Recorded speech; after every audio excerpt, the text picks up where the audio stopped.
Saudações, almas confusas que habitam este planeta! Vocês estão no podcast de garagem. Eu sou o Cello. E eu sou a Marina. Chefinha!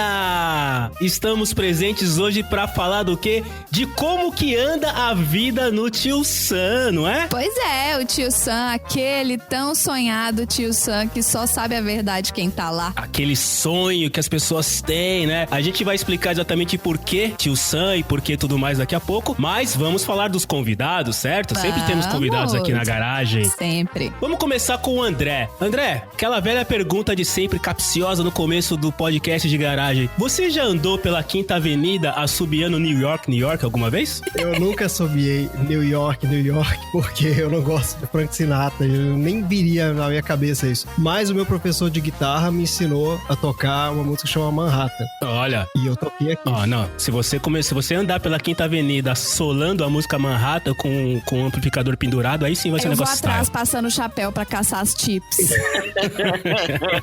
Além do André, quem mais, chefinha? Quem mais tá aqui? Quem é a pessoa que sempre tá aqui nessa garagem, que já tem uma vaga cativa nessa garagem nos nossos coraçõezinhos? Tom, me fala uma coisa. Quantas vezes por dia você pensa em sair do Brasil? Duas? Quando acorda e no resto do dia inteiro? Na hora que eu chego no trabalho e a hora que eu vou embora do trabalho. Que é quando eu tenho que pegar o trânsito. Caramba.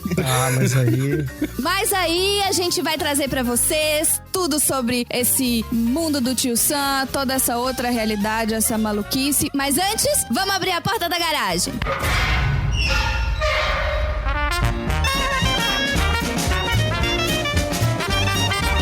Você está no podcast de garagem.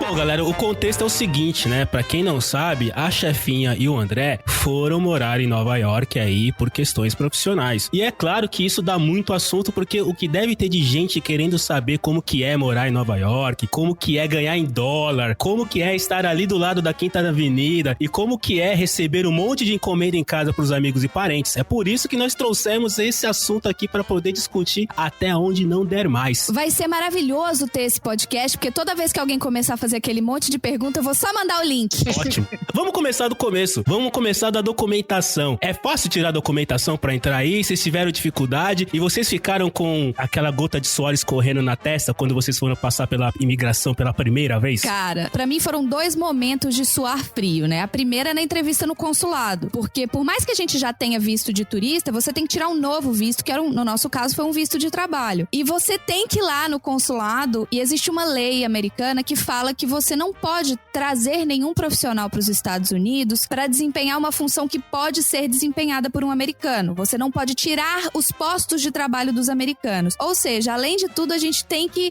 mostrar para eles o quanto a gente é único. Nossa, então... Por exemplo, você tem que ser um profissional da área X, com conhecimento em XYZ, ter feito os cursos tal e tal, já trabalhar na empresa há X tempo, tem que ser gerente de no mínimo X pessoas. Então, cada coisa extra que você faz e que você assimila ao seu cargo te torna mais, entre aspas, exclusivo. Olha só o tamanho da briga pra você ser contratado, considerando que a empresa já vai te contratar. Você já trabalhava aqui, a empresa vai te contratar. Você já recebeu a proposta. Você já recebeu a proposta de trabalho, eles já falaram, olha, eu quero te contratar, seu salário vai ser tanto, você vai trabalhar em tal escritório, você aceita? Aceito. Aí que entra o time do jurídico para cuidar do seu caso. Ou seja, que é pra desenhar o seu papel pra você poder se vender no consulado. Porque no final das contas é a entrevista entre você e a pessoa do consulado. Então eles te dão uma papelada que vai dar toda a base pra você se defender de qualquer pergunta que eles possam fazer no consulado. Já vi que eu preciso melhorar muito meu LinkedIn se eu quiser trabalhar fora aqui. Olha, pelo amor de Deus, cara. Imagina isso.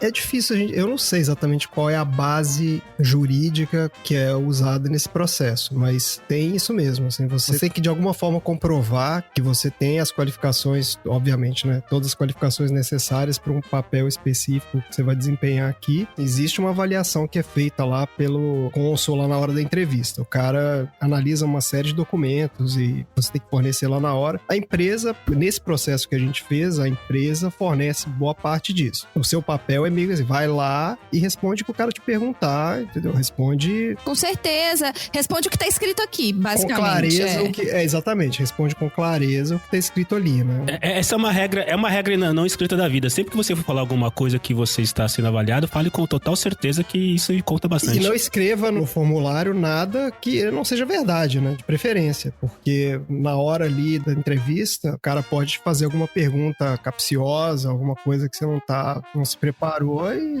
pode dar mal, né? Por exemplo, o que de repente você poderia escrever ali que poderia cair numa pergunta que o cara fizesse? Isso é muito curioso, porque eu acho que na hora lá, o cara pode fazer qualquer pergunta que ele quiser. Essa entrevista pode demorar tempo que o cara achar necessário, assim, não tem uma estrutura. Quando eu fui fazer a minha, na minha frente tinha uma pessoa, claramente ela era fotógrafa, então ela tava com uma pilha de uma revista X, que eu não sei qual é, mas ela tava mostrando pro cara, eu sou a fulano de tal, esses aqui são os trabalhos que eu publiquei nessa revista e tudo, e eu ouvi, obviamente, que só de leve a conversa, mas, cara, foi uma conversa ali de uns 15 minutos. O cara perguntou muita coisa pra ela, eu não sei qual foi o grau de tecnicidade, assim, de detalhe que ele entrou lá, mas foi uma coisa longa ali. Então, é difícil você prever exatamente o que vai acontecer ali na hora. Eu acho que o principal é isso, você tá confortável com o que tá escrito no seu formulário e tá preparado pra responder, seja lá o que for que o cara perguntar. O que me parece é que realmente é uma questão, assim, que você precisa bastante transpirar confiança naquilo que você faz e naquilo que você tá falando pro cara, né? Porque, por exemplo, poderia ter acontecido na mesma entrevista, vocês serem entrevistados pela mesma pessoa e o André trabalha com uma coisa, enquanto a Marina trabalha com uma coisa completamente diferente e vai ser o mesmo avaliador.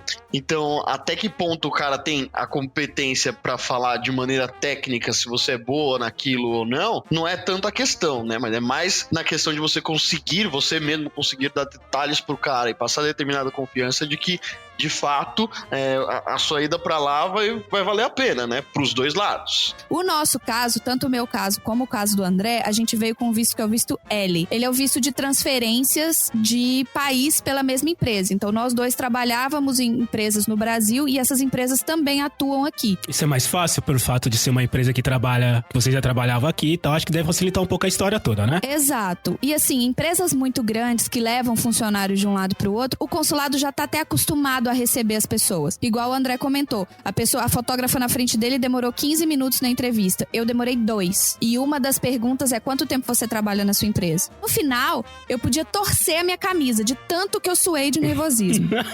E eu fiquei 18 minutos dentro do consulado. Eu fui no dia 2 de janeiro. Gente, quem tiver que tirar visto no consulado americano, dica, agenda a entrevista no dia 2 de janeiro. Não tinha Ninguém. 0 pessoas. 0 fila. Eu fui direto em tudo. Eu gastei 18 minutos do meu carro até o meu carro. Literalmente. Porque você anda muito lá dentro.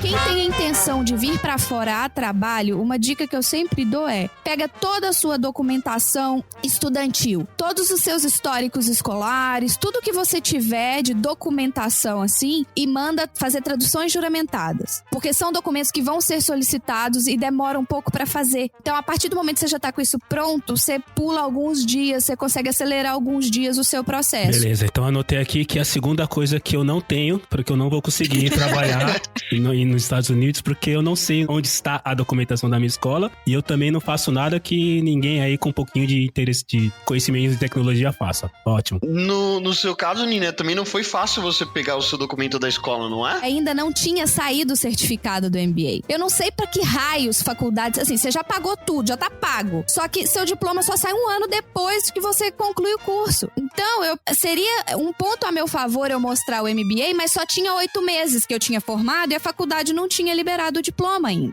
Faculdades, é só um caralho de um papel. Eu tive que ir lá pedir uma certidão de conclusão pra depois eles me mandarem o diploma e eu tive que traduzir os dois, foi mó trabalheira. Você teve que pedir isso na faculdade? Eu tive que pedir na faculdade. Eles te dão um papel falando, ó, ela formou, tá? Mais um ponto pra mim aqui, que a faculdade que eu me formei, ela não existe mais, que ela foi caçada pelo MEC. Marcelo, caraca, que história!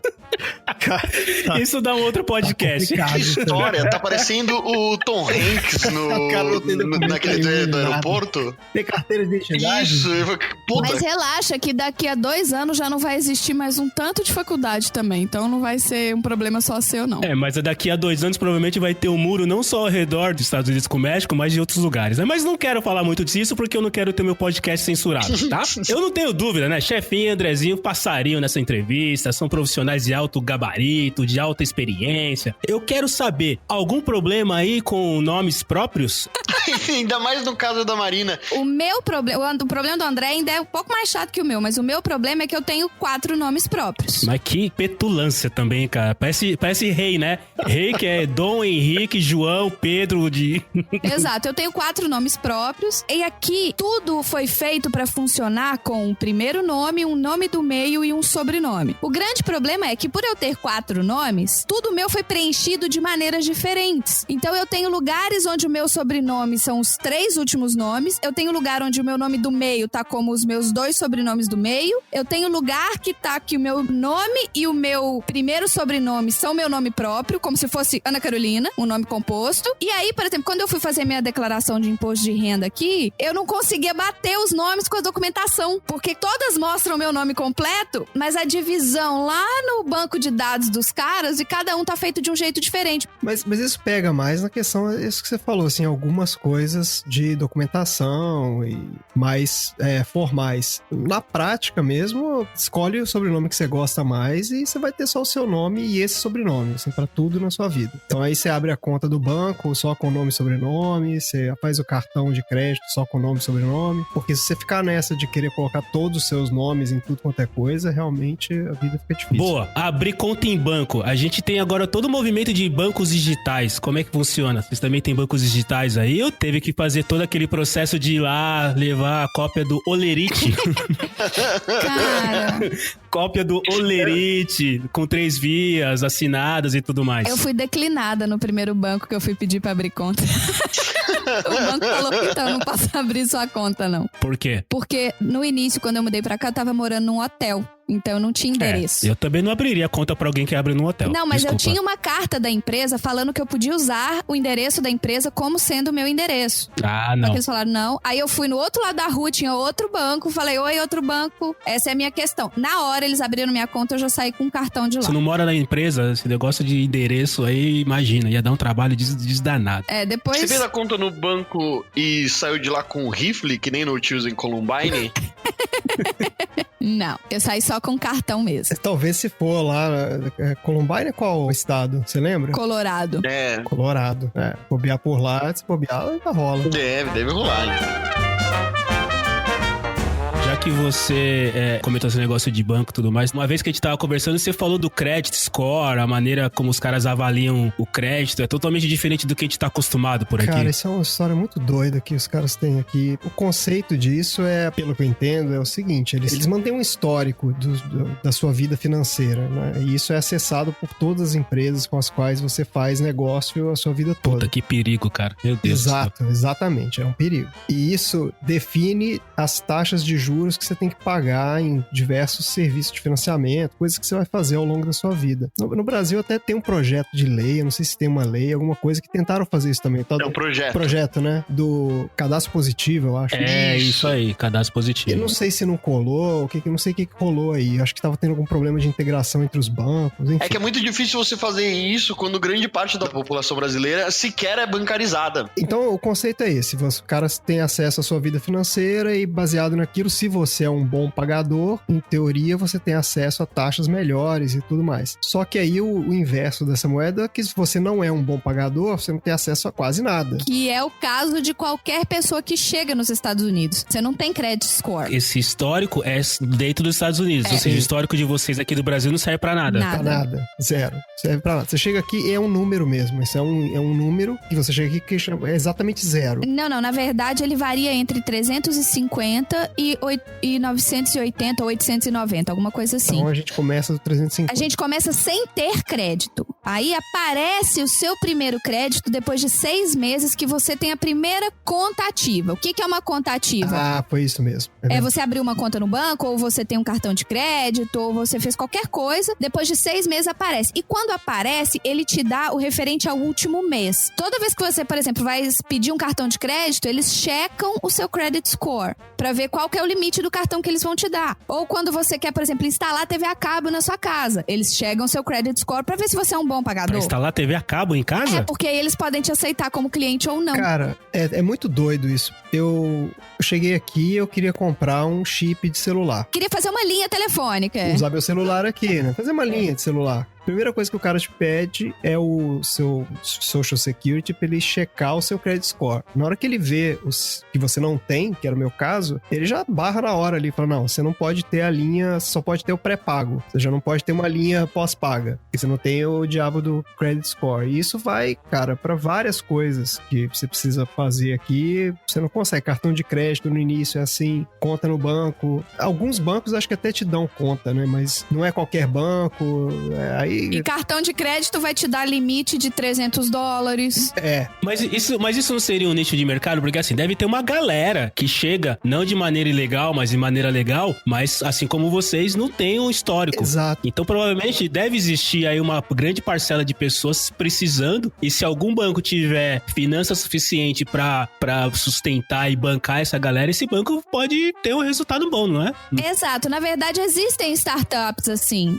Existem bancos aqui que aceitam abertura de conta até com o endereço do Brasil. Você pode vir aqui, você pode estar como turista, eles abrem a conta pra você, não tem problema nenhum, e você pode ter a conta mesmo não sendo residente fiscal aqui. E outra coisa, existe startup de cartão de crédito igual tem a Nubank no Brasil, que são cartões de crédito que você faz a solicitação online, chega um cartãozinho pra você e você faz o controle todo pelo aplicativo. E aí, à medida que você vai fazendo todos os seus pagamentos em dia, o seu crédito vai aumentando, eles vão te dando crédito. E se você paga tudo em dia, na hora que você assusta, você tá com muito mais crédito do que você tem de salário pra receber. O que é um perigo vezes 2.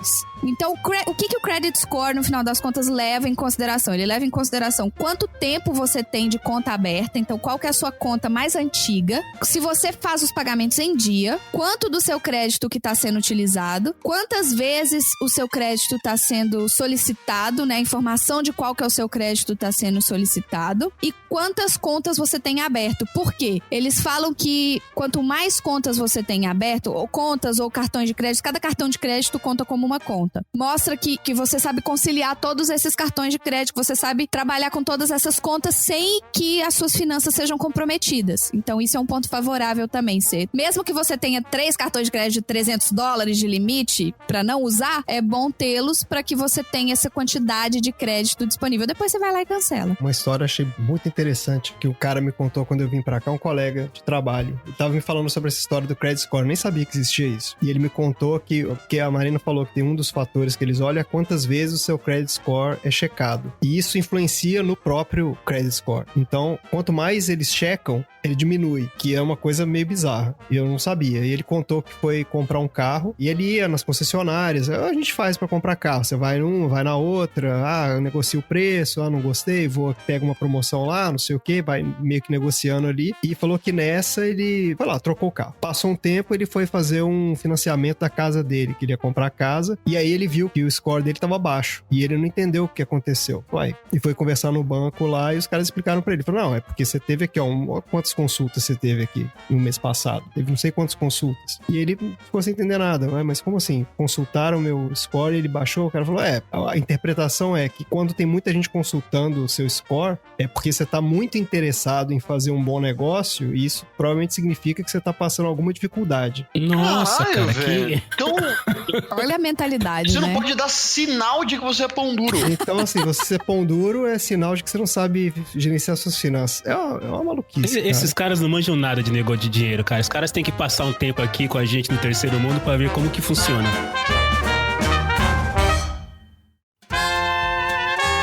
moradia. Depois que vocês já estão com... Agora tá tudo beleza, tem cartão de crédito, tem chip pós-pago. Agora a coisa tá tranquilo, né? Já tem endereço. Quer dizer, já não tem endereço, né? Como que fica a questão da moradia? Foi fácil arrumar uma casa pra morar, um apartamento? Manhattan é uma situação à parte, que ela é uma cidade muito verticalizada. É muito densa, né? Então mora muita gente aqui e trabalha muita gente aqui. E muita gente que trabalha aqui mora nas imediações. Primeira coisa que você tem que pensar é quanto tempo você está disposto a se deslocar para o seu trabalho. Quanto menor for essa sua tolerância, menor é o apartamento ou mais dinheiro você vai ter que gastar. Essa é a conta. Então, para quem trabalha no centro de Manhattan, você tem a opção, por exemplo, de morar em Nova Jersey, que é um estado do lado que é uma ponte de distância, e você tem a opção de morar no Queens, que é exatamente do outro lado, é o lado oposto ao lado de Nova Jersey. Esses dois lugares, você morando neles, você já gasta 1/3 do que você gastaria morando em Manhattan. Porque é uma cidade muito pequena, é um bairro muito pequeno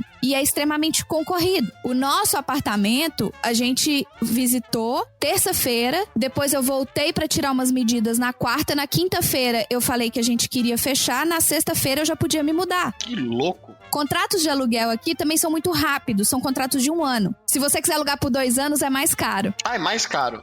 Eu acho que é mais deve ser uma questão de mercado, porque quando o cara vai fazer um contrato novo, ele pode renegociar o valor, né? Ah, sim. Se eu não sei, imagino que seja isso. Quando você tá num contrato mais longo, ele não pode mexer no preço, então ele tem que segurar um tempo. É verdade, são 24 meses sobre aquele valor, né? Quando com 12 eu posso subir um pouquinho mais. E se a pessoa quiser sair, a procura é muito grande, eu boto outra pessoa no lugar. Ele não vai ficar com o apartamento vazio, né? Então, às vezes, imagino que seja isso. Mas a pergunta, como foram vocês pra arrumar o lugar? Vocês falaram de como funciona, mas e vocês?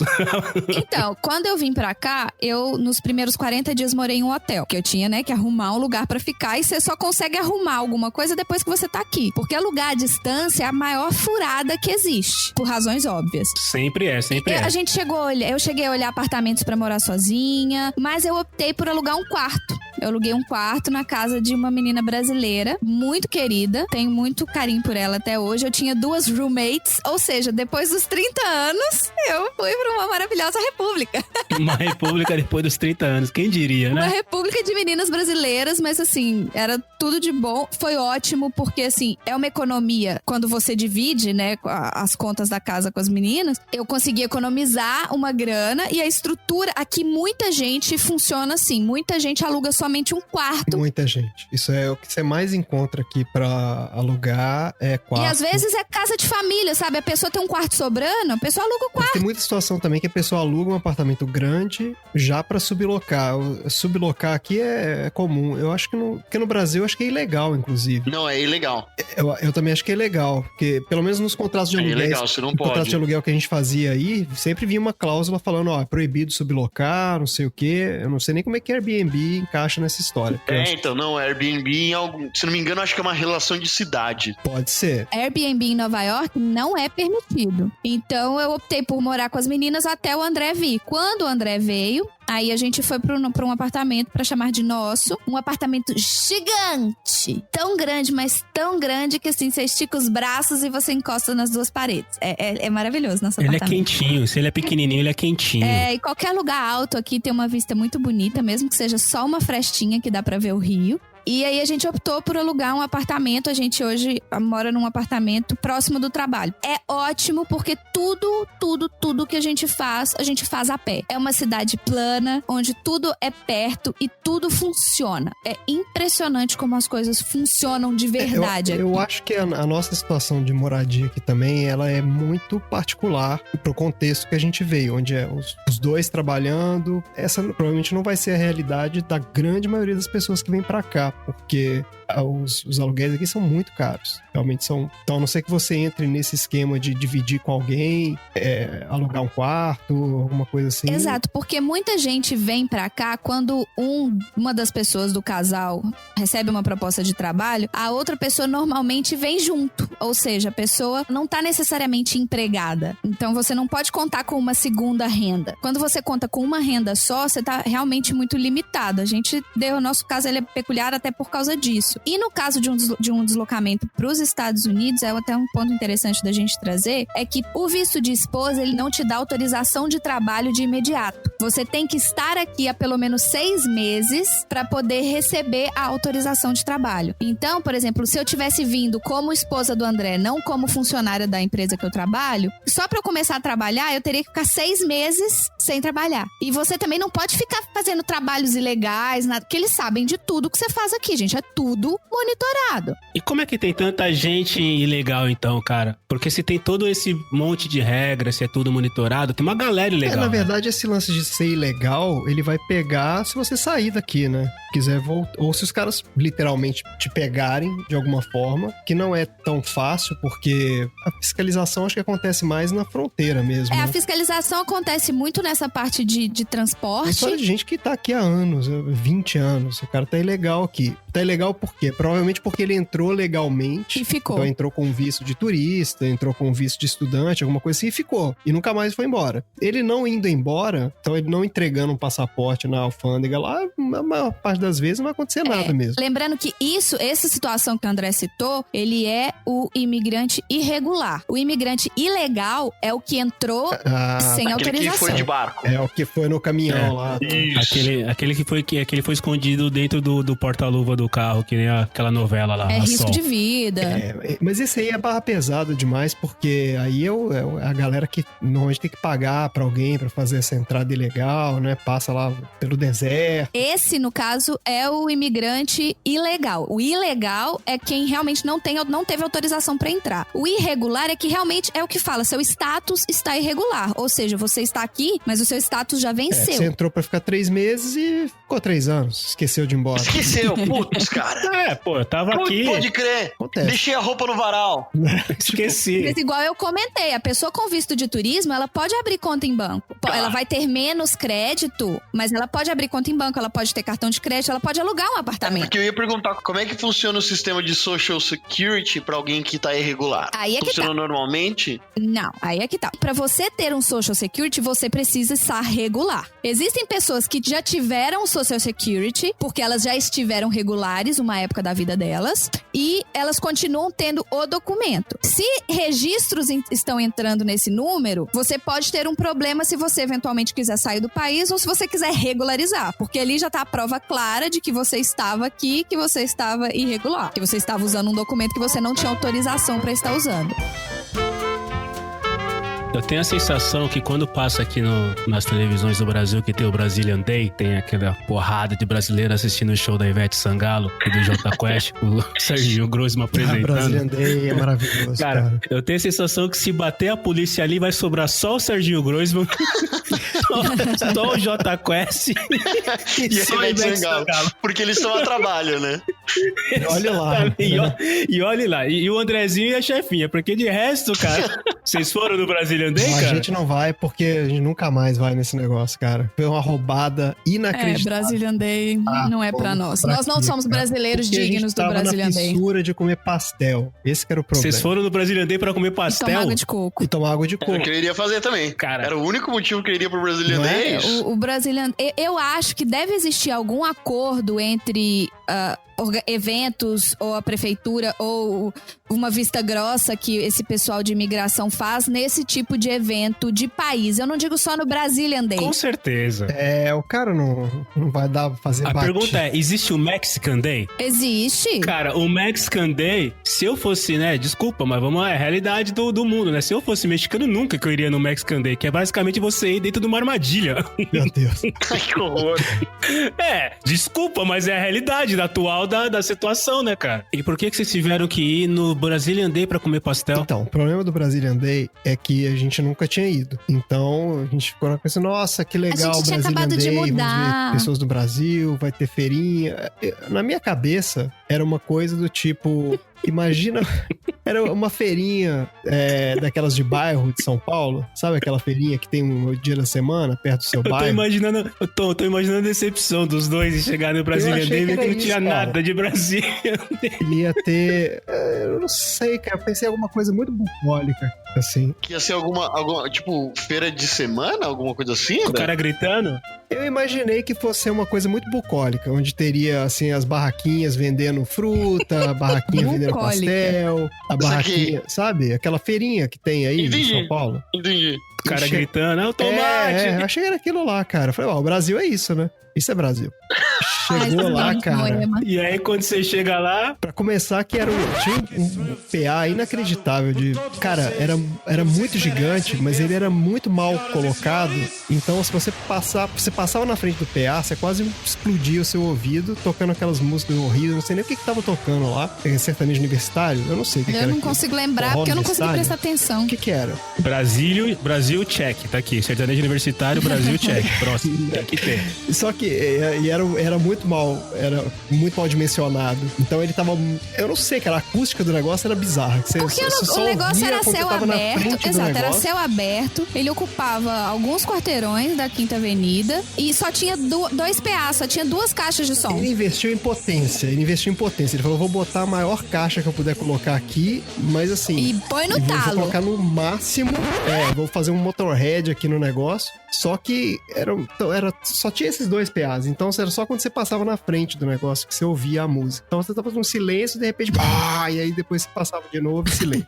Por enquanto vocês estão descrevendo como funciona o carnaval em alguns bairros aqui em São Paulo. Eu não vi nada de diferente por enquanto. É um bom Brazilian Day. Cara, mas não é. Não é, cara. Quando a gente chegou, tava meio vazio ainda. Na parte das... Aí a gente atravessou. Chegou na parte das barraquinhas e a gente... foi direto no pastel, né? Vamos ver qual é a do pastel lá. E aí começou que assim, o lugar tava imundo. Então já não tava aquele clima legal. Check de novo. Cara, mas não é, cara. Cara, mas o carnaval, na hora que ele começa, ele não tá sujo, ele só tá sujo no final. Ele suja no final. Ali o cara já sujou de cara, já tava muito imundo o negócio. Sem querer fazer referências a estereótipos, mas o pasteleiro era japonês? Não era. Então não era legítimo. Então, aí não. Aí bagunçou. O negócio... De repente lotou, do nada, começou a aparecer gente de tudo quanto é lado, e eu não tava entendendo aquilo. E as barraquinhas de comida, que eu imaginei que ia ter fruta, ia ter coisinhas do Brasil, coxinha e tal, não tinha nada, na verdade. Tinha só Porque era assim, quem levou pastel não tava fritando os pastéis na hora. Eles simplesmente levaram, tipo, um monte de pastel frito, iam vendendo e iam entregando, mas o pastel não tava nem quente. Ele foi frito, tipo, de manhã, a pessoa trouxe tudo frito. Ou seja, já tava um pastel oleoso, mole e frio. Exato. Pô, não tinha o cara fritando pastel na hora. De coco, ao contrário, tava quente. Ou então tinha um micro-ondas ou um forno lá que eles esquentavam e te entregavam um negócio quente e molengo. A água de coco não tava vendo no cara pegando aquele facão imenso, cortando o coco e entregando. Não tinha aquele cara, não tinha. Não tinha. E tava quente. A água de coco tava quente. A pessoa que tava abrindo demorou um tempão pra abrir um coco. E se eu não me engano era... E o coco tava quente. $7 o coco. $6. $5. O pastel. 5? Acho que era 5. Então, assim, $12 esse lanche delicioso. Que foi um pastel que a gente não conseguiu comer. 12 não, 24, né? Porque cada um dos trouxas foi lá e comprou um. Exato. Se eu tivesse aí, eu não ia dividir o pastel com ninguém, não. o Brazilian Day é que dia e por que é nesse dia? Ele normalmente é no fim de semana mais próximo do 7 de setembro. Claramente, nós não somos o público-alvo dessa festa. Nós somos o público-alvo, exato. Então, também a gente também Era não isso pode... que eu ia perguntar, assim, porque além de todas as coisas que tinham lá, quem era a galera que tava nessa festa? Tinha muita gente, cara. Tinha muita gente. A sensação que eu tinha era de pessoas que realmente sentem falta do Brasil. A impressão que dá é isso mesmo, é que é gente que mora aqui há muito tempo, que não volta, porque não vai ao Brasil há muito tempo, ou por falta de... Não é por falta de opção mesmo, por falta de poder aquisitivo, por falta de possibilidade, por falta de passaporte, eu não sei. Mas a impressão que dá é que pessoas que moram aqui há muito tempo. E meio que acho que já esqueceram como é que tá no Brasil, como é que é lá, e acha o pastel daqui bom, não sei. Mas a gente que tinha chegado há pouco tempo e lembrava do gosto do pastel daí, eu achei bem zoado. Eu vou deixar anotado aqui pra daqui a uns 15 anos, a gente fazer essa pergunta de novo pra vocês, pra ver se vocês gostaram do pastel ou não do último Brazilian Day. Vamos ver. Mas já que o Brazilian Day foi uma decepção, como é que fica a vida social? O que vocês estão fazendo de vida social? Eu tô engordando. Só uma coisa, o fato de engordar não tem nada a ver com Nova York, né? Poderia engordar aqui também. Você não precisa ter ido pra Nova York pra engordar. Você tá engordando aqui também, hora essa. É, eu sei. Não, mas, por exemplo, vocês são um casal que vocês foram pra aí e aparentemente vocês não conheciam ninguém em Nova York, certo? Certo. E quem eu conhecia me ignorou. Deixa eu já fazer uma reclamação formal nesse podcast. Fica essa indireta do bem aí. Mas eram brasileiros? Fica essa indireta do bem. Sim, parentes, amigos de algum tempo. E aí a gente conversa com a pessoa, fulano, eu tô indo pra aí. A pessoa, uau, vamos encontrar. E de repente a pessoa some. Ah, isso a gente faz aqui também. Marcelo, tudo que acontece aqui acontece aí também, cara. Isso aí realmente não tem... Só que aí é o let's schedule. Sure, Let's go. Então assim, foi a ponto de marcar com pessoas, vamos sair na sexta-feira? Vamos sair na sexta-feira. E na sexta-feira eu mando mensagem e ninguém me responde. Cara, então fala não, tô ocupado. Ou fala vamos marcar, fala um let's schedule. Mas não fala não marca e depois, sabe, some. Marcelo, o ápice da nossa vida social aqui foi quando você veio visitar, cara. Foi um fim de semana de aventura, cara. Foi o ápice da vida social. Muita aventura. Preciso ir mais vezes. Marcelo foi nossa primeira visita. Foi muito incrível. Eu preciso ir mais vezes pra Nova York, então.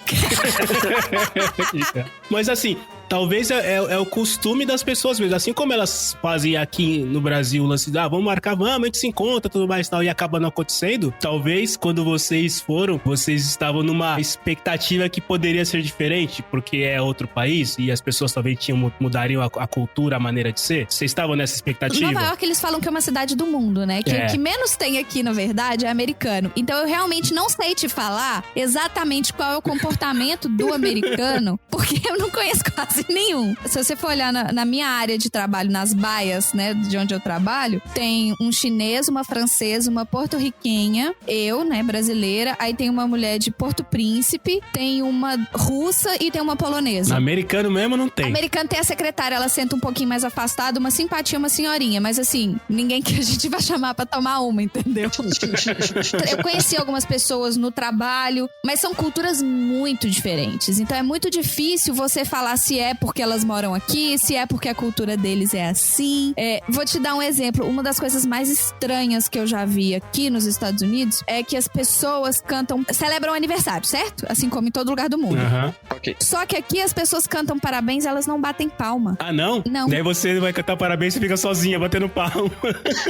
Não, o parabéns aqui não se bate palmas. Alguém segura o bolo com as velhinhas e as pessoas vão cantando em volta. Happy birthday to you. Só que ninguém bate palma. Aí a primeira vez que eu fui experienciar esse ato de cantar parabéns, lá estava eu, happy birthday. Eu via que ninguém tava batendo palma. E as pessoas palma, olhando pra você, né? Why? Mas é verdade, pensando aqui nessas coisas de filme, série, eu não me lembro também de alguém chegar com happy birthday to you e as pessoas saírem batendo palma por aí. As pessoas não batem palmas. Isso é muito estranho. E aí eu comecei a reparar em restaurante, em coisa assim, e as pessoas só cantam o parabéns. E é tão borocochô sem bater palma, gente. Quando eu estive viajando fora do país a trabalho, na Alemanha, por exemplo, nós brasileiros temos o costume de voltamos do almoço, pegamos o nosso necessaire e vamos escovar os dentes, né? Na Alemanha isso não acontecia, né? O pessoal da Alemanha ficava olhando pra gente no banheiro com uma cara pra peraí, por que o cara trouxe a escova e a pasta dele tá cuspindo espuma na pia? Tem alguns outros costumes assim que os caras não fazem isso, tipo, é difícil de se acostumar, que nem a ideia de cantar parabéns. Eu não sei se o André reparou, mas aqui as pessoas não escovam dente no escritório. Aqui normalmente tem um enxaguante bucal no banheiro do escritório. Eu sou a única pessoa, pelo menos no meu andar, que escova dente lá perto do horário do almoço. E as mulheres ficam olhando pra você? No máximo fazer um bochecho. E as mulheres ficam olhando pra você com uma cara estranha? As pessoas acham meio estranho, mas elas devem pensar, é brasileiro, deixa louco. Generalizar essas coisas, porque, né, pessoas são diferentes e tudo, mas esse hábito de escovar os dentes depois do almoço no trabalho é uma coisa que fora do Brasil eu poucas vezes vi. Já vi, mas muito raro. Só que tem uma outra que é muito pior, que eu já vi também muitas vezes fora do Brasil. E no Brasil, pelo menos que eu me lembro, nunca vi. Que é o cara ir no banheiro e não lavar a mão. O cara vai no banheiro e não lava a mão? Não lava a mão. E depois se cumprimenta. Passa só uma aguinha ali e é isso mesmo. Uma aguinha e enxuga. Isso eu já vi aqui, mas já vi em outros lugares também. Então eu acho que o Brasil tá aí, na frente dessa tendência mundial aí de lavar a mão depois de ir no banheiro. Mas isso que o Marcelo falou é verdade. Tinha uma amiga da minha mãe que ela se casou com um alemão, aí virava e mexia. Eles iam lá visitar a sogra. Essa amiga da minha mãe, ela tinha que tomar banho à noite escondido da sogra, porque senão a sogra ficava putaça. Porque ela tava tomando banho? Gastando água? Porque era caríssimo a água e tinha que ficar tomando banho todo dia. Que porra é essa, ficar tomando banho todo dia? Tá aqui, loucona? Eu não sei se tem essa pegada, não. Acho que aqui o pessoal o pessoal toma banho.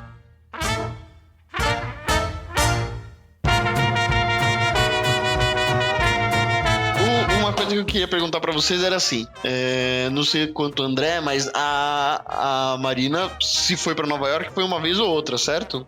Antes de morar, você disse? Antes de se mudar pra Nova York. Eu nunca tinha ido pra Nova York. E como é que é vocês se mudarem pra uma cidade onde vocês são trabalhadores e turistas ao mesmo tempo? Então, assim, uma coisa eu sempre tive vontade de morar fora porque eu queria conhecer as oportunidades aqui, eu queria aprimorar um pouco mais meu inglês. Quando eu cheguei aqui, eu sentia que eu tava fora do país, principalmente por causa do entorno, porque todo mundo só falava inglês. Mas no final das contas, você ia explorando igual eu fui explorar São Paulo. Eu também cheguei em São Paulo de uma vez. Então, eu fui explorando São Paulo à medida que eu ia morando e que eu ia trabalhando lá. A minha grande sorte, né, a minha grande bênção é que a minha empresa, ela fica bem no meio de Manhattan. A minha empresa, olha, tá sócia proprietária. A empresa que eu trabalho, ela fica numa região super turística. Então, era 5 horas da tarde, eu já tava liberada, eu tava a 1 quarteirão da Quinta Avenida. Eu tava a 10 quarteirões do Central Park. Então, eu simplesmente saía andando. E isso é muito incrível, a sensação de segurança, coisa que eu nunca tinha sentido. Infelizmente, é uma coisa que não era presente pra gente, não é presente pra gente aí no Brasil. E aqui é. Aqui a galera tá fazendo FaceTime o tempo todo. Agora a Marina só me liga via FaceTime, cara. É estranho isso. Porque aqui no Brasil a gente não usa FaceTime, cara, com essa... Porque consome uma banda absurda, né? Usar ligação em áudio WhatsApp já não funciona. Imagina fazer uma ligação em vídeo. Não funciona com a nossa banda de internet por aqui. Então é outro nível. Eu tinha vindo aqui, umas 2 vezes a trabalho também. E aí aquela coisa, estica o fim de semana, fica aqui, vai na BH, faz essas coisas de parênteses, pra quem não conhece, a BH não é Belo Horizonte, tá? Eu ia falar, mas como assim? A BIH é uma loja de eletrônicos super famosa aqui em Nova York. Então, se alguém for vir pra cá, BIH Foto Vídeo. É só mandar comprar lá e mandar entregar na casa da Marina, que ela manda entregar pra gente. O Marcelo é sócio da BIH, né? Porque quem gosta de eletrônico, quem gosta de... Equipamento, principalmente equipamento fotográfico e equipamento de vídeo, e de podcast. A BH é a Disneylândia dos nerds que gostam de coisas eletrônicas, fotografia, áudio, vídeo, fone de ouvido, som, cara, os caras têm tudo, assim, isso é... A primeira vez que eu fui na BH, eu fiquei 5 horas lá dentro, e assim, a loja nem é tão grande assim, tá? Parece que é imensa, nem é tão grande assim, tipo, qualquer Carrefour aqui é maior que a BH.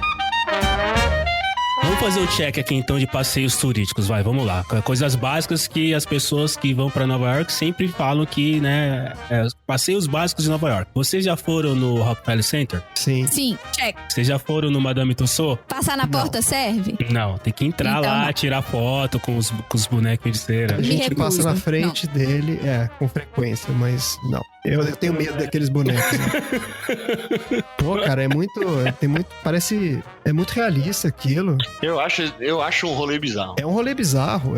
É como se você fosse ver um museu de seres empalhados, bichos empalhados, eu acho. Vocês já foram naquela loja imensa de M&M's que tem ali perto da Avenida? 3 vezes. Né? Aí, tá vendo? Aí você vai entendendo os interesses. E na da Hershey's nova que abriu do outro lado da rua da loja de M&M's. Check. Agora não tem mais. Antigamente tinha uma loja chamada... Na verdade era uma rede de lojas chamada Toys R Us, Quando eu mudei pra cá ainda existia Toys R Us. Que era imensa. A loja era imensa, mas E eu cheguei aí em umas 6 ou 7 lojas Toys R Us aqui logo antes de fechar, porque tava em mega liquidações. Então eu fui comprar coisas pros bebês da minha vida e pras amigas e tudo mais. então eu consegui comprar coisa muito, muito, muito barata. Tipo, roupinhas de neném que custavam $20 estavam por $1, porque eles estavam fechando. Vocês já fizeram piquenique no Central Park? Não faz Tem isso, uma hein? história maravilhosa do piquenique. Então Não faz isso, Não. porque todo episódio de Law and Order começa com alguém morto No Central Park. no Central Park. Cara, a gente passou no Central Park e um dia antes a gente tinha assistido... Qual seriado que era? Era o Yu, o psicopata Stalker lá. lá. Mata a menina com uma pedrada, né? No Central Park, num túnelzinho. E a gente tava passando no túnelzinho, eu falei, cara, acho que foi aqui que ele matou. E se for olhar a quantidade de filme que o sujeito mata no Central Park... Sem contar que todos os Law and Order, todos os... Law and Order é típico. Começa assim, o shooting, 6 horas da manhã, alguém fazendo jogging, puf, tropeça, aí tem alguém morto. Você fazer jogging no Central Park deve ser uma das coisas mais perigosas que você pode fazer. Com não, certeza. 6 da manhã. Eu consigo ver, acho que centenas de filmes começam com alguém fazendo jogging no Central Park e morre ou é atacado. Ou alguma coisa morre assim. ou tropeça num cadáver, ou acha um cadáver. isso, Você- entendeu? é isso. Ou então encontra com a velha das pombas do Esqueceram de Mim, O que é isso, cara? Nossa senhora. que é toda coberta por pombo. Ela era bizarra, eu tinha muito medo dela. Vocês já viram uma ocorrência policial em alguma avenida grande que fica todo mundo olhando e aí no final um dos policiais chega, ok, vão todos pra casa porque não há mais nada pra ver aqui, mexa-se traseiro gordo. Já aconteceu isso? Mas a gente viu uma ocorrência policial A gente também viu? uma vez aqui. Viu? Aqui perto de casa. Eles estavam dando uma dura num sujeito que parece que tava com droga. Eu não lembro o que era. É porque é uma coisa que é meio assustadora. Eu lembro que eu fiquei bem assustado. Porque a polícia aqui é mega truculenta, né, cara? Os caras... Ah, é? É igual de filme. É, igual de filme mesmo. Pé na porta, tapa na cara. Todas as estações do metrô tem uma mesinha, eles colocam uma mesinha e ficam os policiais e tem um cartaz na frente. Podemos solicitar todos os seus pertences para revista a qualquer momento. Ah, é? Qualquer momento ele pode fazer Eu isso? já vi um monte de policiais correndo no metrô. Tipo assim, de repente passa um policial e de repente vem outro, vem outro, vem outro, vem outro. Então assim, eu fico me sentindo, gente, tô no filme.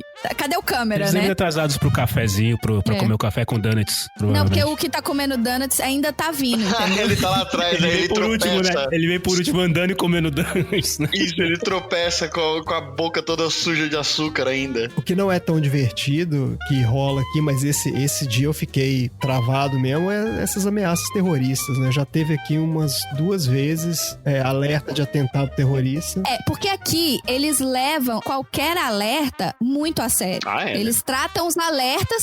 Teve o dia que mandaram aquelas cartas bombas pro pessoal da administração pública. Lembra disso? Foi recente. Sim, isso. sim. É, não faz muito tempo. Não, no final do ano passado. A gente já tava aqui. Você tava próximo, André, em algum lugar assim? Você viu a porque o movimentação, cara alguma coisa começou assim? a mandar cartas Isso. pra redações de jornal e pra algumas empresas. A CNN, mandou pra CNN, o prédio da CNN teve que ser evacuado. Mas rolou um pânico geral, assim, tudo quanto é empresa. Então eles mandam aqueles e-mails apavorantes lá, de fica em casa, não sai hoje, a gente tá averiguando a situação, não sei o quê. E aí, quando eles colocam essas situações de alerta, a polícia vai pra rua, com cachorro, com um monte de cara armado até os dentes também, né? Com armamento pesado e tal. Então isso é bem assustador de ver, assim. Entrando lá nas dicas pra quem vem pra cá, seja turismo, seja pra morar, não brinque com o termo terrorismo, não brinque com o termo bomba, não deixe sua mochila desacompanhada em lugar nenhum, porque aqui eles realmente levam muito a sério. Depois de tudo que já aconteceu por aí, né? Com razão. E no Madison Square Garden, vocês já foram ver alguma coisa lá? Um jogo de basquete do New York Knicks, por exemplo? Eu fui na festa da firma lá. A festa da firma foi no Madison Square Garden? Sim, Puta que o pariu, hein, cara? o Promotion Day pra todos os funcionários foi lá. E teve o show da banda da firma. Aí teve Olha. vários brindes, teve um almoço. Vai ter de novo esse ano, dia 21 de junho. Estarei lá. É igual a festa da sua firma, só que no Madison Square Garden, né? Porque Porque foi festa todo da mundo que foi firma é tudo igual, promovido. né? festa da- isso mesmo. Então, exatamente, teve a banda da firma, deu uma Isso. meia hora, tinha aquele diretor gordinho que tava faz com a o gravata na discurso. cabeça. Exatamente. Foi exatamente a A mesma diferença é que coisa. no Madison Uma Square Garden. palestra, um palestrante motivacional. Tudo bem. Mas algum evento, vocês já foram ver algum evento lá no Madison Square Garden? Eu queria ter ido no show do Michael Bublé, mas $500 é muito dinheiro. Nossa! 500 Esse é dólares. o outro problema, que esses eventos grandes, se você, eu não sei se você talvez se comprar com muita antecedência, você Não, consegue eu pegar acho uns que muda, ingressos não. mais baratos. Mas Você tem ingresso mais barato, você tem ingresso de 200, mas assim, é lá longe. Isso é mais barato. é mais barato de 200. E aqui também não existe meia entrada, né, gente? Então, assim, aqui... Não tem uma entrada? Não rola Não. esse lance? Não. Não. Existe uma entrada estudantil, que aí vai até uma certa idade, tipo, sei lá, 15, 16 anos, não mais do que isso. E veterano. Fica na escola, né? Mas você não precisa comprovar a escola, não. Você só precisa comprovar a idade. E veterano. Tá. Veterano Aqui de eles guerra também, é veterano do exército, da marinha, aeronáutica, etc. Eles Isso é uma coisa são que eles super- respeitam muito, né, cara? A questão de Muito. veteranos, né? Isso é um diferencial mesmo, né? É porque, na verdade, os veteranos aqui, eles são muito desamparados, né? Então, cada empresa se sente meio que na obrigação de amparar da forma que pode. Então, tem banco que dá taxas mais baratas para, né, veteranos, tem empresa de ingresso que dá desconto e por aí vai, Não, entendeu? realmente, apesar das pessoas respeitarem bastante os veteranos, tem muito veterano que, quando volta da guerra, acontece uma série de coisas com o cara que, no final das contas, o cara vai parar na rua. Aqui, uma coisa que me assustou aqui em Nova York foi a mendicância. Eu não imaginei que tivesse tanto morador de rua aqui. Pô, mas assim, aqui a gente vê muito mendigo. Inclusive, no inverno, tem várias ONGs que recolhem essas pessoas durante a noite. Passam os ônibusinhos, recolhem as pessoas para elas dormirem e depois, né, elas saem pra rua no dia seguinte de novo. Porque o inverno aqui é muito cruel, né? A gente esse ano chegou a bater menos 25 de sensação térmica. Não, e assim, de vez em quando a gente vê a notícia de que tá nevando em Nova York e as pessoas são orientadas a não sair de casa, tem que ficar em casa, tudo mais e tal. Aí não tem aula, o pessoal não sai pra trabalhar. Vocês já passaram por uma situação parecida com essa? Tipo, de chegar numa temperatura muito já, ou talvez chegar a nevar, de não poder sair, ser orientado a ficar dentro de casa? Aqui em Nova York não neva tanto assim.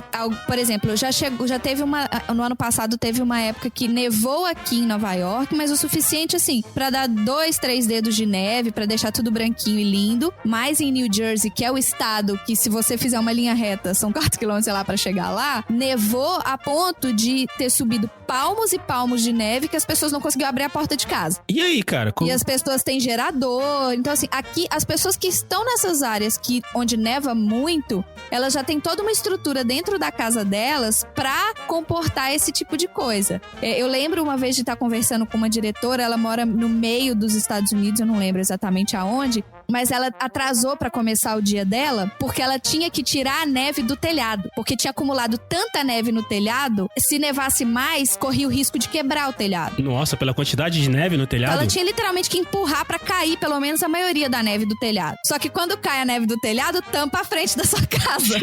Então ela tinha que pelo menos abrir os caminhos, né? Abrir os caminhos, como Moisés. Mas você abrir o caminho da passagem da porta e da saída da garagem. E tem uma coisa que é muito interessante, a gente ainda não passou por isso aqui. Espero que não passemos. Mas eu tenho uma prima que mora na Flórida, ela já passou por isso, que são os alertas de furacão. Aqui, às vezes, entra em alerta de furacão quando tá em rota de furacão, que aí a galera entra em pânico mesmo, no sentido de estocar água, etc.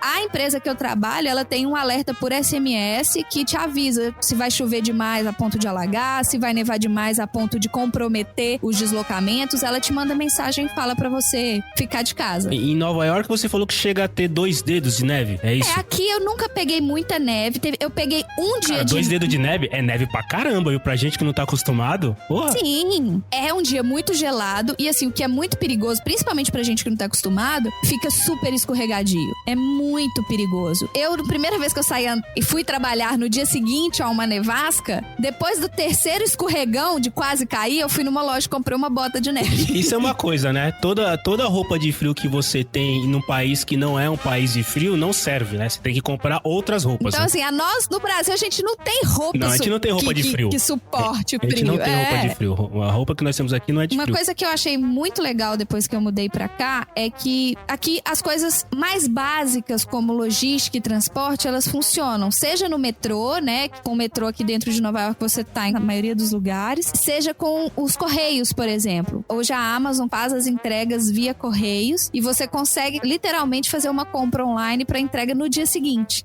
E não é uma entrega expressa, é uma entrega normal pelos correios, assim. É muito fantástico. Eu já recebi entrega de caixa aqui em dia de neve. Em dia de neve. A caixa estava programada para chegar no dia nevou tanto que nós dois trabalhamos de casa nesse dia e a caixa chegou no dia de neve. Serviços e logística... Tem que funcionar, porque se eles não entregam, eles não têm nem capacidade de guardar essa quantidade de coisas todas. E vou te dar um exemplo, o meu prédio, eles não entregam nada pra mim, tipo, o correio chega, ele não entrega pra mim, Marina. E ele traz, além de trazer as correspondências, ele traz as coisas da Amazon e eles descarregam isso na doca do prédio. Ou seja, o meu prédio, ele tem 1000 apartamentos. Imagina a quantidade de coisa que o correio entrega lá, nessas docas. Nossa senhora. Imagina o grupo de zap do condomínio. Agora, imagina esse serviço de entrega na Black Friday. Nossa, é verdade, cara, na Black Friday. Pode Meu crer. Deus do céu, deve ser um desespero. E aí, o meu prédio mesmo, ele tem que ter uma logística de recebimento das coisas, catalogar as coisas certinho e entregar nos apartamentos certos. Aqui no meu prédio tem uma pessoa que ele só cuida de entrega de encomenda.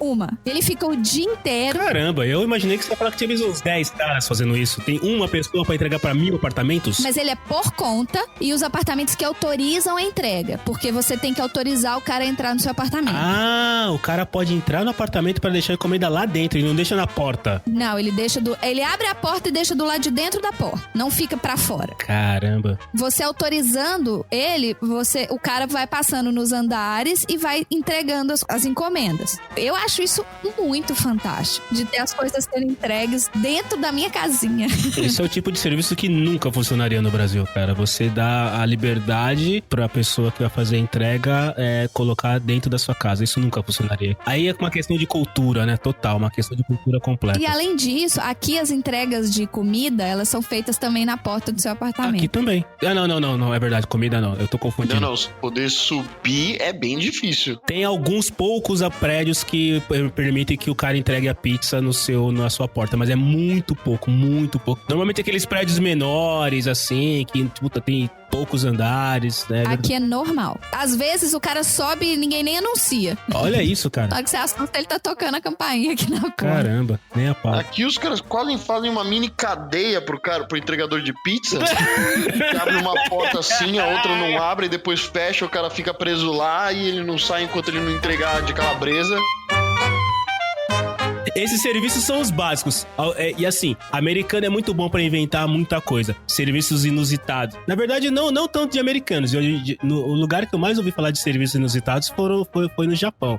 Né? De contrata acompanhante pra passear, contrata gente pra ir no cinema com você. Cuddler. Né? É uma pessoa Tem pra fazer carinho na sua cabeça. Você pode alugar, não tem? Você aluga cachorro? Tem. Cachorro que você pode alugar. Aí, Tom, aluga o drogo. Alugar o cachorro? Você aluga o cachorro. Você quer passear com o cachorro, mas você não tem um cachorro. Então você vai lá... O cara quer passear pra paquerar. Não, o cara quer companhia. Tem serviço inusitado aí? Então, a gente contratou uma cat sitter. Gato é o animal que mais se aproxima do ser humano no que se refere à indiferença às pessoas. Independência, né? Exato. Então, mas na verdade ela não precisava nem interagir com o gato. Ela precisava limpar a caixinha de areia do gato, repor ração, colocar água, porque a gente ficou fora durante um tempo seguido, entendeu? Tá. Então, por mais que a gente tenha uma estrutura que comporte alguns dias de ausência, que o comedouro delas é automático, o bebedouro tem um reservatório, mas assim, precisava de vir alguém aqui pra completar, né? Encher as coisinhas. É uma empresa, assim, a gente não contratou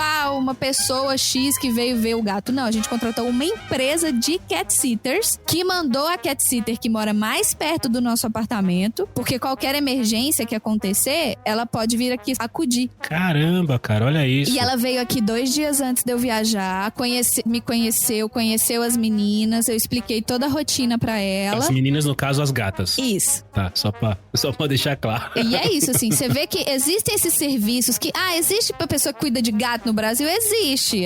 A Maria, coitada, que era a nossa faxineira, ia lá, repôs coisas das gatas. Mas Aqui não, existem serviços sérios. É profissional o negócio, né? Com contrato e tudo. A gente assinou porque contrato. assim, o que tem aqui no Brasil, nesse caso que você citou, é alguém quebrando galho. Assim, a função dela não é cuidar do gato, a função dela é limpar a casa. Mas você consegue passar lá e colocar comida pro gato? Beleza, consigo. Eu achei curioso disso que tinha várias modalidades de serviço. Então você podia contratar esse serviço que ela vem, sei lá, uma vez por dia pra ver se tá tudo bem e vai embora. Tem um período que ela fica. 30 minutos, 30 minutos, pois é. Aí tem um outro serviço, se os seus gatos forem, sei lá, são mais sociais e vão sentir falta de gente, ela poderia vir e dormir aqui. Caramba, sério? Com os gatos, pra fazer companhia pro gato. Mas aí ela tem, então, esse serviço que ela vem e dorme aqui com o seu gato. Brinca. Passa mais tempo com ele, 8 horas por dia, sei lá quantas horas por dia que ela fica com o gato. E tem um outro serviço ainda, acho que eram umas 3 ou 4 modalidades. A outra que eu lembro era uma que era meio que um hotelzinho mesmo. Aí você pega o gato e leva pra algum lugar e ele fica lá. Tá. Mas eles não recomendam fazer isso. Eles recomendam que a pessoa fique na sua casa com o gato, porque o gato gosta de ficar em casa, ele não gosta de ficar com a gato pessoa. é super territorialista. E se eu fosse dono da empresa, eu também ia falar muito pros meus clientes. Falar, cara, não traz aqui pro hotel não, é melhor deixar aí na sua casa mesmo, que imagina, eu ia ter que manter um hotel pro gato. É muito mais fácil eu colocar uma pessoa, meu funcionário, pra morar lá. Mas deve cobrar o suficiente pra cobrir isso aí. Cobra proporcional, meu amor. Não é assim, não. Esse processo aí da cat sitter dormir é o processo cat VIP, né? É o gato VIP, né? O gato quer que a pessoa durma aqui em casa. Pois é, e existem necessidades. E é curioso essas coisas de serviços aqui que eles vão colocando os opcionais também, né? Porque, você pode vir, pode dormir, mas, sei lá, se quiser que coce o gato, paga $5 a mais. Coçada. Agora sim, o Tom tá quieto porque ele deve estar se perguntando por que esse privilégio para os gatos? Ou seja, os cachorros também não podem ter a possibilidade de ter o dog sitter? Com certeza. Inclusive, deve ser um mercado muito maior do que o mercado de cachorro de gato. Deve ter calopsita sitter aqui. Calopsiter. Iguana sitter.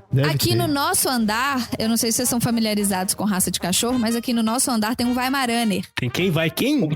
Vai aonde? Você sabe quem que é o Weimaraner? Não. É o Scooby-Doo. Caralho, ele é enorme, velho. Ele é enorme e ele tá num dos apartamentos no meio do andar, que são apartamentos de 1 quarto. Eles contratam, às vezes, serviço de dog walker, que a pessoa vem, ela já tem o nome, né, que você pode colocar o nome da pessoa no sistema do prédio, você não precisa nem estar em casa.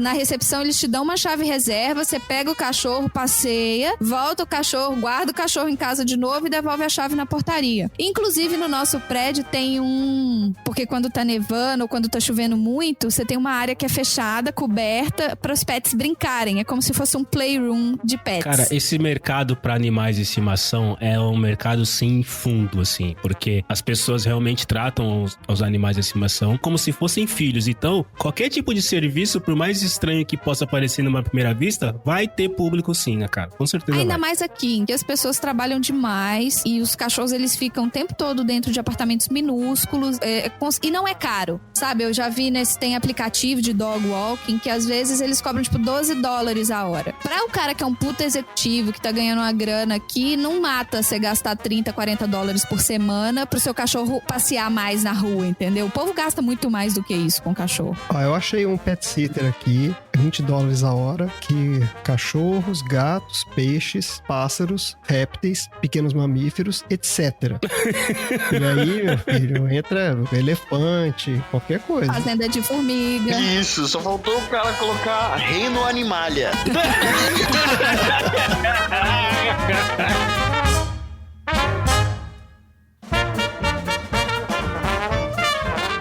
Parentes visitando as pessoas fora do país, cara. Cara, isso deve ser sensacional. Agora sim, agora você me comprometeu. Isso deve ser sensacional. Vamos lá, né? Parentes visitando, aquela coisa, estamos em outro país, não falamos a língua. Deve ter sido uma coisa assim, já aconteceu.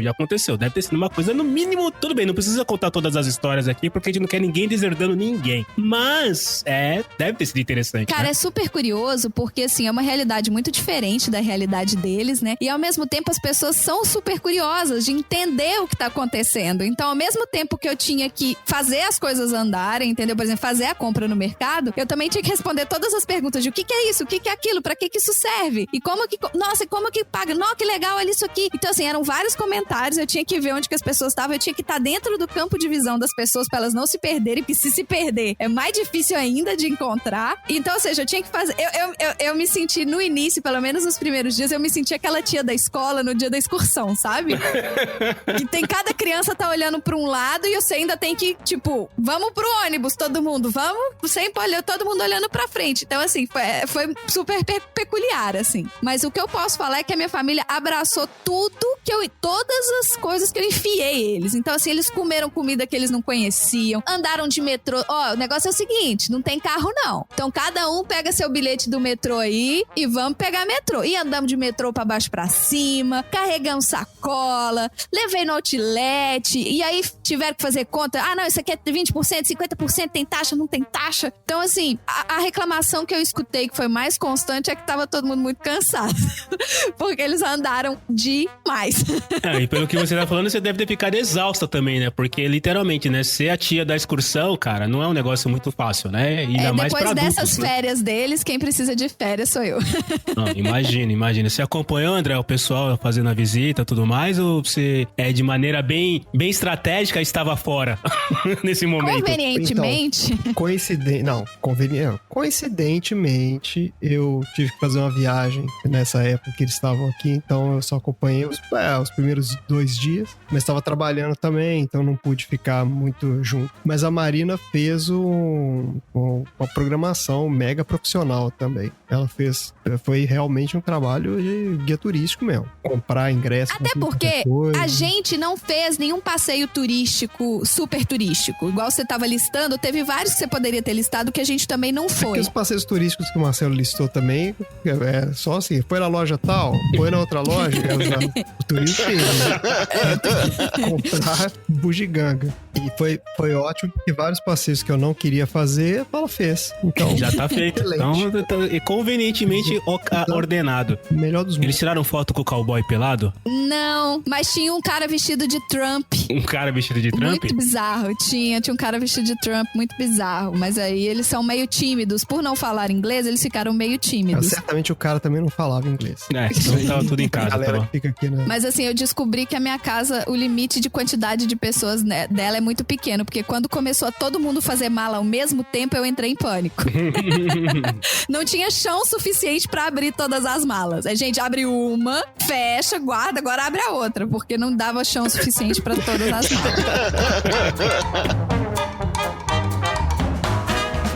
Enquanto a gente tá gravando aqui, eu tô vendo o maravilhoso Campeonato Brasileiro. Tá jogando aqui, né? Imagina.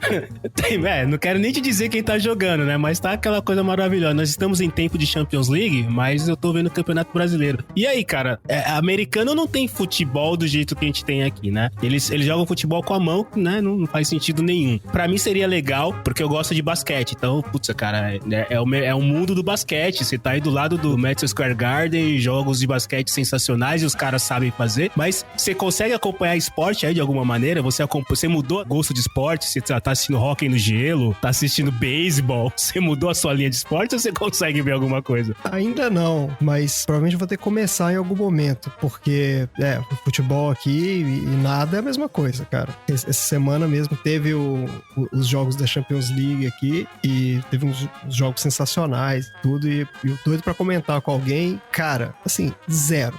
Não é que o pessoal se interessa mais ou menos. Não, é zero. Ninguém tá realmente nem aí. Caramba. Eu lembro que no Brasil, inclusive, tinha um problema que era quando tinha os jogos da Champions são à tarde, né? No Brasil são 4 horas da tarde. Então é aquela hora que o escritório tá bombando ali. E tinha aquelas TVs que ficam no escritório e a galera ia vendo o jogo, e aquela gritaria, aquela algazarra e tal. E eu gosto de ver o jogo, né? Então eu ficava meio incomodado porque eu queria ver o jogo. Não quero o cara dando spoiler do jogo aqui do que vai acontecer. acontecer. Eu quero chegar em casa depois... Spoiler do jogo. Porque daí você, sei lá, você vai ver o jogo depois em casa. Aí você já sabe o que aconteceu, né? Por streaming. Sabe o que aconteceu, não tem sentido. Aqui é essa vantagem, cara, porque tá rolando lá, sei lá, Barcelona e Liverpool e, cara, zero interesse, assim, passando na TV lá, o cara, aquele maluco que fica dando porretada nas ações lá, sabe quem que é? O cara da Bloomberg. Sei. Isso, assim, tem zero. E só que eu fui num jogo de futebol aqui. O Brasil ia jogar contra os Estados Unidos, aqueles amistosos sensacionais que o Brasil faz. Quando tá precisando levantar a moral, né? Tá precisando levantar a moral. Acho que foi o primeiro jogo depois da Copa, não lembro. Mas, cara, a torcida, todos os americanos, todos sentadinhos com as bandeirinhas deles. E a galera que tava indo torcer pro Brasil também não tava muito na vibe. Porque digamos que o Brasil não tá com essa bola toda mais. Pois é, aí né? é jogo do Brasil, ainda que sempre é chato. Então, o jogo foi chato. Uma sensação muito estranha, assim. Foi muito errado o negócio. Então parece que aqui não é mesmo pra rolar futebol, não. Eu acho que os caras, o negócio aqui é futebol americano. Futebol americano, ele é super forte aqui, né? Tanto que tem bolão lá na firma. Todo mundo tava fazendo bolão e você quer entrar no bolão? Eu falei, quero, né? Tô entrando agora na empresa, vou me enturmar. Eu não sabia apostar. Não, porque aí o primeiro quarter e não sei o quê, e aí tem nananã e não sei o quê. Eu falei, gente, aí o que eu fiz? Eu copiei um pouco das apostas de cada um lá, porque eu não fazia ideia do que eu tinha escrito. Perdi, ou então eu ganhei e ninguém me contou. Eu também não sabia nem olhar depois. Beisebol, não entendo, não consigo entender. O jogo, pra mim, não faz sentido. E aqui a gente vê muito, é isso mesmo que o Marcelo falou, é basquete e hóquei no Madison Square Garden e futebol americano. Não, e beisebol, eles são malucos aqui com beisebol também, que é uma coisa incompreensível, né, cara? Isso é... porque aqui em Nova York, eles têm um time forte de beisebol, que é o New York Yankees, né? O Yankees é super famoso e tudo mais, tá? Eu acho que os outros times dos outros esportes são meio merda, assim, eles não... E tem o de basquete, que é o New York Knicks. E só, o time de futebol daqui, eu já vi algumas pessoas com camiseta do time daqui. Tem time de futebol daqui? Tem o New York City. Ah, é verdade. Que é a franquia do Manchester City. É a franquia do Manchester. Os caras têm uma franquia? Tem a franquia. O City tem vários lugares. Tem os times, inclusive tem o mesmo uniforme e tal. Só que é um time, né? É daquele jeito, né, cara? É pra jogar nos Estados Unidos. Então... Você tava falando do jogo de futebol do Brasil e tudo mais, tal, cara. É que assim, por mais que seja um jogo meia boca, o Brasil, quando joga fora, atrai muita gente, né? Porque normalmente, a não ser quando são esses amistosos muito meia boca, mas existem até aquelas teorias da conspiração que a Nike diz, que a CBF tem que levar não sei quem e tudo mais e tal. Então assim, cara, você leva o Neymar pra jogar, o Neymar sozinho é um cara que chama atenção pra caramba, independente se ele tá jogando bem ou mal ou não. Pessoas que gostam de futebol ou que gostam de esporte querem ver o cara. Nem nessa situação assim, ou seja, nem pela fama do futebol brasileiro deu excitação na galera pra assistir o negócio, foi aquele joguinho meia boca mesmo, cara, assim, foi muito meia boca, cara, foi muito... E foi meio de semana, sabe? Não era dia de semana, o estádio tava, tipo, meio a meio, no sentido de meio cheio, meio vazio, não meio torcida do Brasil, meio Estados Unidos. Tinha muito mais torcida do Brasil do que dos Estados Unidos, mas tava, tipo... Vários, cara, sabe o que parecia? A vibe era daquele jogo que rola do seu filho, do seu sobrinho, eu não sei, jogo de criança no fim de semana, que você vai meio assim, vamos lá ver o fulaninho jogar. Nossa. Tava um monte de família, você via a família dos caras do time dos Estados Unidos, todo mundo com aquela roupinha, escrevendo o nome do cara, sabe? Cada um tem uma letra na camisa. Cada um com uma letra. Nossa. Caralho, e aí quando ele entrava no campo, o pessoal levantava, gritava assim, mas cara, era muito pouca gente, cara, tava muito triste. Que horrível. Parecia aqueles jogos mesmo de sei lá, de universitário, eu nem sei, acho que de universitário é mais animado. Que bad vibe, cara. Mas realmente do seu filho jogando de uma escolinha contra outra. Exato, é essa vibe, assim, de... Ou a 7ª contra a 7ª D, sabe? Alguma coisa assim. Que você vai me por obrigação, só pra torcer mesmo. Porque a 7ª A contra a 7ª D tá de colete. O da escolinha, pelo menos, tá de uniforme, entendeu? Né? Não, na verdade, colete é escola de maiores níveis, porque se for escola menos periferia no esquema Brasil, é com camisa contra sem camisa. Eu sou menina, então não dava. E foi com o Neymar tava lá. Cara, e assim, você vê que no final das contas é a questão do que os caras se interessam mesmo, porque assim, eu já tive a oportunidade de assistir um jogo de basquete do New York Knicks, cara, é um evento, e assim, não era nem um jogo playoff, final de campeonato, nada, tava ali no começo e tal. Cara, é um evento de um nível que você fala, parece uma final de Copa do Mundo aqui. O pessoal fala isso mesmo. A maneira como os caras torcem, a apresentação dos times, a apresentação no meio do intervalo, cara, se eles se interessam pelo assunto, a coisa fica de um nível absurdo. Então, realmente, futebol não é uma coisa que eles estão tão afim, né? Até porque a gente sabe, né? Se os Estados Unidos decidem fazer alguma coisa bem feita, ninguém segura os caras, né, cara? Então, até porque eles trazem a galera os melhores do mundo inteiro pra cá. Eles têm dinheiro pra isso. Dinheiro tem pra isso, né? Não é à toa que o Ronaldo tem uma escola aí, não que o Ronaldo esteja tão bem agora, mas o Ronaldo tem escola, o Kaká tinha escola aí e tudo mais, né? O Ronaldo tem clube. Ele comprou um clube, é verdade. Ele comprou um clube, né, cara? Isso. O Ronaldo tem um clube, o Kaká é sócio também no Orlando City. Mas não pegou, né, cara? A média de público do Americanão já tá batendo com a média de público do Brasileirão, já. Famoso Americano. Quem será que vai cair pra segunda divisão do Americanão? Mas aí eu acho que é mais demérito do Brasileirão do que mérito do...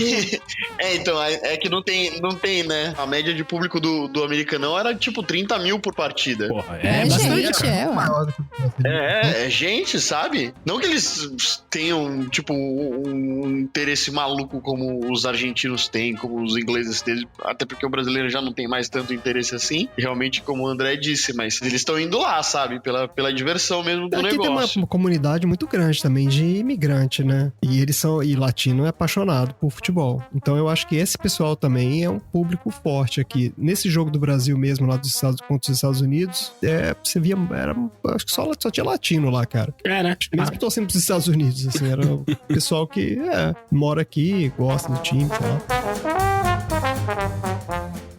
Então, assim, resumindo, o que é morar hoje nos Estados Unidos? Aqui é um lugar que funciona, tem uma puta estrutura, a cidade gira, tudo que você precisa tá ao seu alcance e normalmente acessível, nada é absurdamente caro. Você quer comprar uma coisa de boa qualidade, uma câmera fotográfica de boa qualidade, uma guitarra de boa qualidade, você consegue comprar coisas muito boas a um preço acessível. O sistema de saúde aqui é particular, então se você estiver vindo pra cá, turismo, venha com seguro, gente. Você nunca sabe quando você vai torcer, quebrar o pé. Uma pessoa que...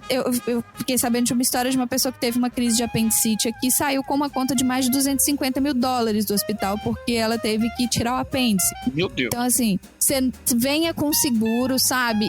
Existem pessoas que estão aqui há muito tempo, cada uma sabe a razão pela qual tá aqui, né? A gente não tá aqui pra julgar ninguém. Muita gente deve sentir falta de casa, muita gente deve ter perdido vários momentos porque não pode sair daqui. Quer dizer, poder sair pode, mas se sair não volta, né? E tem gente que criou toda uma vida aqui. E não acreditem em tudo que vocês leem no Facebook, não acreditem em fake news, não acreditem em WhatsApp, pelo amor de Deus, porque as histórias o que eu vejo de informação errada, eu tô em vários grupos de Facebook de pessoas que moram aqui, tem muita gente que tá no Brasil e pede informação pra quem tá aqui. É impressionante a quantidade de informação errada que o pessoal passa. Mas assim, é muita informação errada. Então, se você tem interesse em vir pra fora, seja pra morar, seja pra estudar, seja pra trabalhar, pra viagem, pra lazer, pesquise. Tá tudo a um Google de distância de você. Pra tudo nessa vida tem uma palavra-chave. E é isso, essa é a minha mensagem. Tá bom, virou praticamente um manual de como se mudar para os Estados Unidos. Não, porque as pessoas vêm conversar com a gente querendo uma receita, entendeu? Põe no Google. Isso quando não vem pra gente falando assim, olha, a prima do marido do irmão do meu primo tá indo pra aí. Você não tem umas coisas de locais de local pra indicar, não? Aí sabe o que acontece? Aí você fala pra ela, faz o seguinte, vamos marcar a hora que você chegar aqui. Let's schedule.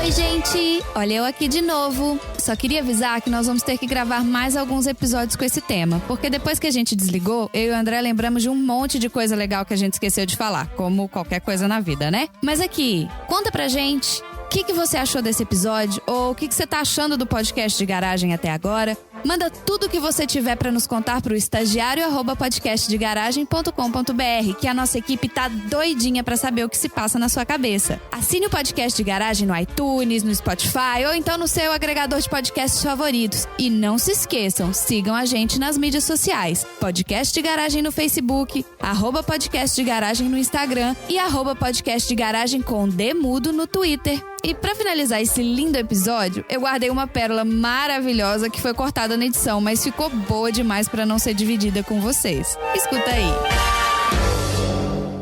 Mas não tem uma rua aí que tem restaurantes brasileiros, supostamente caralho, como é que era o nome daquele Ah, comercial que passava no tem. SBT? Aquele que venha tomar um É isso? legítimo cafezinho brasileiro em Nova York. Nunca vi. Tinha um comercial muito antigo no SBT que passava no... É por isso eu sou jovem. no Viva a Noite. Viva a Noite. Passava no Viva a Era coisa... Noite. Putz, era... Ai, caramba. Eu vou lembrar, mas tinha... Era uma loja só de artigo brasileiro, assim. Mas não é aquelas lojas de Miami, não? Que você tá falando? Não. Ele falava, em Nova York, venha tomar um legítimo cafezinho brasileiro de não sei o quê. Cara, eu não sei. Eu não achei legítimo cafezinho brasileiro aqui, não, cara. Aqui a gente tem o legítimo café Nespresso. Café aguado. Café aguado. Caraca. Puta que pariu. Eu achei o comercial do Berta Brasil Boutique. É isso aí. Cara, eu não faço ideia do que seja isso. Eu vou até procurar isso aqui. Eu vou mandar o... Eu coloquei o link. Eu vou abrir aqui, né? Depois vocês veem isso, é maravilhoso. Indo aos Estados Unidos, não deixe de visitar a Berta Brasil Boutique. Lá você encontra a maior variedade de produtos com os melhores preços, além de contar com aquela hospitalidade. Venha tomar um delicioso cafezinho brasileiro em nossa loja. Em Nova York, Rua 46, número 151, 7º andar. Berta Brasil Boutique. Uma casa de brasileiros servindo você nos Estados Unidos. É bizarro mesmo. Tem uns artigos que eles vendem aqui, ó. Dá pra ver que é um lance bem anos 80 mesmo. Olha, Isso! olha só. Isso era muito antigo, passava no SBT direto. Cara, eu não lembro. Nos desenhos nos desenhos de manhã. Passava no intervalo da Mara Não é tão Maravilha. antigo assim não, Tom. Tá aqui, tá... Será que é? Isso é bem antigo. Cafezinho Isso é bem brasileiro e Guaraná Antártica bem gelado.